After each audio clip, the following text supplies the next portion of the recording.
27 রোজার রাতে সন্তান ফোন দিয়া বলে, বাবা আমি আগামীকাল রওনা দিলে রাত 2টা-3টায় গিয়া ঢাকায় নামবো, আমি সাহারি তোমাদের সঙ্গেই খাবো।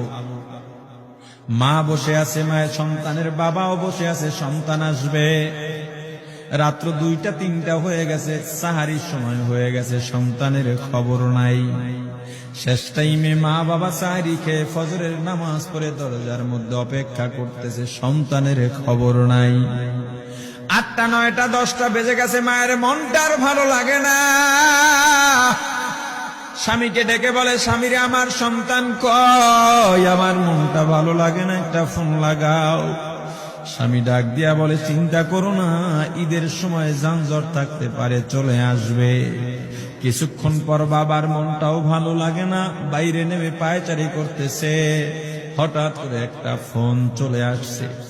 সন্তানের ফোন দেখে বাবার সে কি আনন্দ। ফোন রিসিভ করে যখনই সালাম দিল, অপর প্রান্ত থেকে সালামের উত্তরে সন্তানের কণ্ঠ পাওয়া যায় না। বাবা ডেকে বললেন, বাবা তুমি কে? এটা তো আমার সন্তানের কণ্ঠ নয়, তবে মোবাইলটা আমার সন্তানের। ওপার থেকে ডাক দেয়া বলে, আপনি কি এই লোকে, এই মোবাইলওয়ালার বাবা? বলে, হ্যাঁ।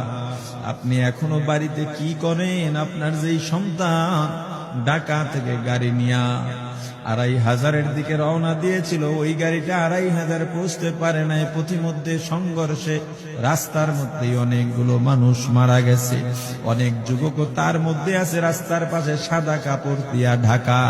দেখেন আপনার সন্তান এই লাশের মধ্যে আছে কিনা। মোবাইলটা আমি রাস্তার পাশে পড়ে পাইলাম। বাবা পাগলের মতো একটা দৌড় দিছে।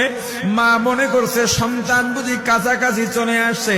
অন্যান্য সন্তানদের ডাক দেয়া বলে, তোরা কে, কোথায়, এদিকে আয়, তোদের ভাই বুঝি কাছাকাছি আসছে। আমার কলিজার টুকরা সন্তান, তোর বাবা যে আগায় আনতে গেছে, তাড়াতাড়ি নতুন চাদর বিছা, বালিশের কভার গুলো খুলে নতুন কভার লাগা, পানি গরম বস, আমার সন্তান এসে গোসল করবে।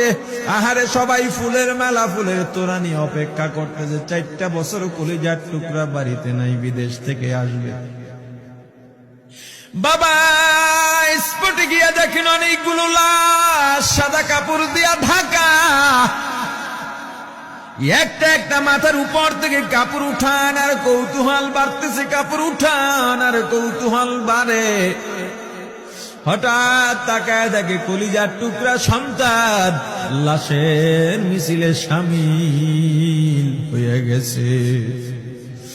বাবা সন্তানকে ধরে কাঁদেন আর বলেন, বাবা এত আদর আপ্যায়ন তোর জন্য, এত প্রস্তুতি রে বাবা। তোর মা তোর পথে বসে আছে রে বাবা, কি জবাব দিব বল? তুই যেদিন রওনা দিয়ে বিদেশ চলে গেলি, তোর মা সারা রাত ঘুমায় নাই, দরজায় গিয়া তোর পথের দিকে তাকা রইছি। কত রাত আমি মা, আমি বাবা দেখলাম তোর মা গভীর রাতে বিছানায় নাই। খুঁজতে খুঁজতে দেখলাম দরজায় গিয়া তোর মা কাঁদে। কত রাত তোর মা তোর জন্য নামাজ পড়তে পড়তে রাত্রটা নির্ঘুম কাটায় দিছে রে বাবা। কত রাত তোর মা তোর জন্য দোয়া করতে করতে নির্ঘুম রাত্র কাটায় দিছে। এই 4 বছরে 8টা ঈদ, ঈদের সময় আমরা নতুন কাপড় কিনছি, নতুন কাপড় পরছি। তোর মায়ের জন্য আমি নতুন শাড়ি এনে খাটের উপরে রাখলাম। ঈদের নামাজ পড়ে এসে দেখি কাপড়টা খাটের উপরেই আছে। তোর মা প্রথম ঘরেও নাই, মাঝের ঘরেও নাই, পেছনের ঘরেও নাই। খুঁজতে খুঁজতে গিয়া দেখি তোর মা কিচেন রুমে আছে। ওই নাস্তা নাড়াইতেছে, দুধ নাড়তেছে, দুধ উতলাইয়া পুইরা যাইতেছে, খবর নাই। আমি তাকায় দেখলাম তোর মায়ের 2 চক্ষু দিয়া টপ টপ করে পানি পড়তেছে। ডাক দিয়া বললাম, ওরে বিবি, ঈদের দিনে তুমি কেন কাঁদো? তোমার জন্য শাড়ি আনলাম, সেটাও কেন পরলা না? তোর মা জবাব দিয়া বলছি, স্বামী গো, আপনারা যখন নামাজের জন্য রওনা দিয়া গেলেন, আমার অমুক সন্তান আপনার সঙ্গে যায় নামাজ দিয়া নতুন পোশাক পরে নামাজে রওনা দিয়েছে, কত সুন্দর লাগছে দেখতে। হঠাৎ করে তাকায় দেখলাম আমার কলিজের একটা মানিক আপনাদের সাথে নাই। আমার মনটার ভালো লাগে নাই। আমি ফোন দিলাম আমার মানিকের কাছে, ফোন রিসিভ করে বলে, মা নাস্তা বানাইছি, খাইছি, এখনো ছুটিতে আছি, আনন্দ করতেছি, ঘোরাফেরা করতেছি, কিন্তু আমি মায়ের মন। আমি বললাম, বাবা তুই আমাকে পেটে ধরিস নাই, আমি তোকে পেটে ধরছি। আমাকে খুশি রাখার জন্য কত কথাই না বললি, ঈদের টাকা পাঠাইলি, তোর টাকা দিয়া তোর বাবা জামা কিনছে, তোর ভাইরা জামা কাপড় কিনছে, তোর টাকা দিয়ে পরিশ্রমের টাকা দিয়ে আমার শাড়ি কিনছে, গহনা কিনছে, কিন্তু তোর পাশে আমি হাতুড়ের বাড়ির শব্দ কেন পাই? আমার সন্তান বলতে চায় না, পরে বলে, মাগো কাজ করতে আসছি, টাকা নিয়ে কাজ করি, ঈদের দিনেও আমাদের ছুটি দেয় না। ওরে স্বামী বলে, ঈদের দিনেও যেই সন্তান কাজ করে, এই শ্রমের টাকার শাড়ি আমি মা কেমনে পরব রে? ওরে বাবা, আজকে তুই আসবি, খবর শুনে তোর মা এক সপ্তাহ আগের থেকে ঘুমায় না, তোর জন্য কত রঙের পিঠা বানাইছি, তোর জন্য কত আয়োজন, আমি তোর মাকে কি বলবো বাবা বল। বাবা সন্তানের লাশ অ্যাম্বুলেন্সে উঠে বাড়ির দিকে রওনা দিছে। আহারে বাড়ির কাছাকাছি আসছে, এদিকে মা দরজায় গিয়ে অপেক্ষা করতেছে, গাছের আড়াল দিয়া পথের দিকে তাকায় আছেন। দেখেন একটা গাড়ি আসতেছে, মায়ের সে কি আনন্দ, বাড়ির মধ্যে দৌড় দিছে, তোরা কই তাড়াতাড়ি আয়, ফুলের মালাগুলা নিয়ে আয়, গাড়ি এসে পড়ছে।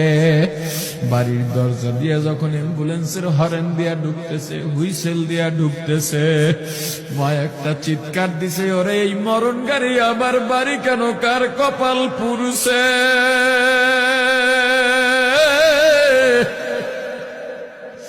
অ্যাম্বুলেন্সের দরজা খুলে তাকায় দেখি কলিজার টুকরা সন্তান